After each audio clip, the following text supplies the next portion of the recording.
Morning ମୁଁ welcome କରୁଛି ଆପଣମାନଙ୍କୁ ମୋର ଆଉ ଗୋଟେ ନ୍ୟୁ ମିନି ବ୍ଲଗକୁ ଜୟ ଜଗନ୍ନାଥ। ଆମ ଭବିଷ୍ୟତ ଠିକ୍ କୁହୁଡ଼ି ପରି ଆଗ କିଛି ସ୍ପଷ୍ଟ ଦେଖାଯାଏନି, ତଥାପି ପ୍ରତ୍ୟେକ ପଦ ଚାଲି ଭରସା ଓ ଆଶାର ଆଗକୁ ବଢୁଛି। କୁହୁଡ଼ି କଟିଲେ ଯେମିତି ସକାଳ ହସେ, ସେମିତି ଆମ ଦିନ ମଧ୍ୟ ଏକ ଦିନ ଆଲୋକିତ ହେବ। ଭବିଷ୍ୟତ ଠିକ୍ କୁହୁଡ଼ି ପରି ଆଗକୁ କିଛି ସ୍ପଷ୍ଟ ଦେଖାଯାଏନି, ପଥ କେଉଁଠି ଶେଷ କେଉଁଠି ଆରମ୍ଭ ସେଥିରେ ମଧ୍ୟ ଅନେକ ପ୍ରଶ୍ନ ଭରିଛି। କେବେ ଆଶା ହାତ ଧରି ଚାଲେ, କେବେ ଭୟ ମନକୁ ଘେରି ନେଉଛି, ତଥାପି ଏହି ଅସ୍ପଷ୍ଟତା ମଧ୍ୟରେ ସ୍ୱପ୍ନମାନେ ଶ୍ୱାସ ନେଉଅଛି।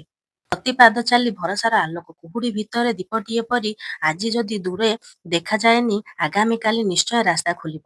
କୁହୁଡ଼ି ସଦାକାଳ ରହେନି, ସୂର୍ଯ୍ୟ ଏକଦିନ ନିଶ୍ଚୟ ହସେ। ସେଇ ଦିନ ଆମ ଭବିଷ୍ୟତ ସ୍ୱପ୍ନ ଠାରୁ ମଧ୍ୟ ସୁନ୍ଦର ହେବ।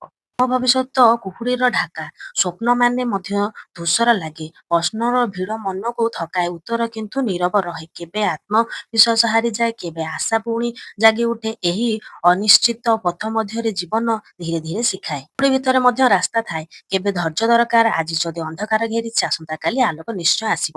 ଭରସା ହେଉ ଆମ ସହଚର, ଆଶା ହେଉ ଆମ ଶକ୍ତି। କୁହୁଡ଼ି କଟିଲେ ଏକ ଦିନ ଭବିଷ୍ୟତ ଆପେ ଆପେ ସ୍ପଷ୍ଟ ହେବ। କୁହୁଡ଼ି ଭିତରେ ଆମ ଆଗାମୀ ପାଦ ଚିହ୍ନ ମଧ୍ୟ ଧୂସର ଲାଗେ।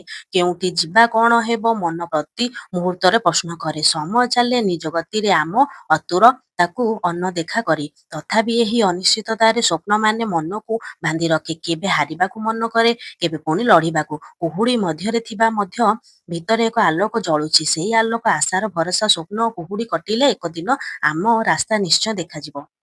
ମୋ ଭବିଷ୍ୟତ କୁହୁଡ଼ିକୁ ହରାଏ। ସମୟ ମଧ୍ୟ ଧୀରେ ଧୀରେ ଚାଲେ। ସ୍ୱପ୍ନ ଅଛି କିନ୍ତୁ ପଥ ନାହିଁ। ମନ ଏକାକୀ ପ୍ରଶ୍ନ ଧରେ। ନୀରବ ରାତିରେ ଭାବନା ଜାଗେ। ଆଖିରେ ନ ଥାକି ମଧ୍ୟ ଲୁହ ଭିତରେ ଯେବେ ଭୟ ଲୁଚିଛି, ହସରେ ସେ ସବୁ ଢାଙ୍କି ରହୁ।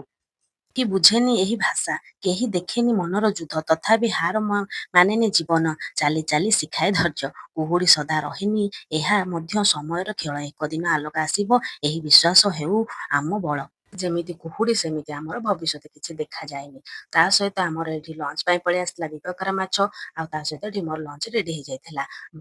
ମାମା କରିଥିଲି ଝିଅ ପାଇଁ ଏଠି ସବୁ ପରିବା ପକେଇ ମାଛ କରିଦେଇଥିଲି, ଆଉ ଟମାଟୋ ପୋଡ଼ି ଦେଇଥିଲି, ଆଉ ମାଛ ଭାଜି ଦେଇଥିଲି। ପଖାଳ ଯେହେତୁ ଖାଇବୁଠୁ, ତା ସହିତ ମୋ ଝିଅ ପାଇଁ ଟିକେ ଅଣ୍ଡା ସିଝେଇ ଦେଇଥିଲି, ଆଉ ତା ସହିତ ଏଠି ବଡ଼ି ଭାଜି ଦେଇଥିଲି। ଏଠି ମୋର ଝିଅର ଖାଇବା ଟାଇମ୍ ହେଇଯାଇଥିଲା, ତ ଝିଅକୁ ପ୍ରଥମେ ଖୋଇ ଦେଇକି ତାକୁ ଶୋଇ ଦେଇଥିଲି। ତା ସହିତ ଆମର ଖିଆପିଆ ସରିଲା ପରେ କ୍ରାଫ୍ଟରେ ବସି ପଡ଼ିଥିଲି।